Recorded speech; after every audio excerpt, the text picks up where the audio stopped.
नमस्कार झेंडूनो. आज मी आणि माझा दादा फुल तयारीत निघालो होतो फिरायला.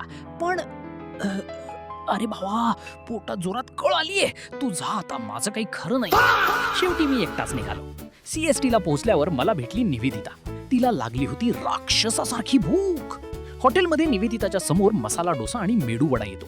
ती दोन्ही एकत्र मिक्स करते आणि भुकेल्यासारखी ताव मारते. अरे जेवण आहे का भेळ? पण खरी कॉमेडी तर पुढेच होती. दोघे हॉटेलच्या बाहेर येतात. अचानक निवेदिता थांबते. काय झालं? निवेदिता घाबरून, अरे चा, माझा मोबाईल हॉटेलमध्येच राहिला.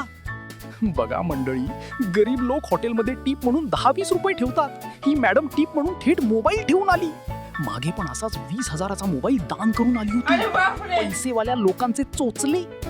मित्रा, नवीन फ्रीज घेतल्याबद्दल भारत सरकार आणि माझ्यातर्फे हे झेंडूचं फूल देऊन तुझं जाहीर अभिनंदन. अक्षय कंटाळलेला चेहरा करून, फक्त एक झेंडूचं फूल आणि ते फ्रीजसाठी?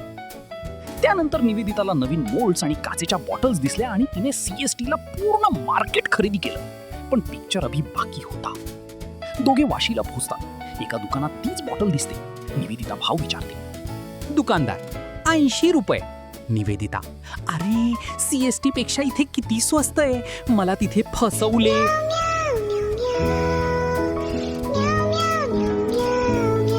अगं वेडी आहेस का तू? शांत हो. CST ची क्वालिटी बघ, ती एकदम एक नंबर आहे. ही वाशीची डुप्लिकेट आहे. चायना माल आहे, चायना.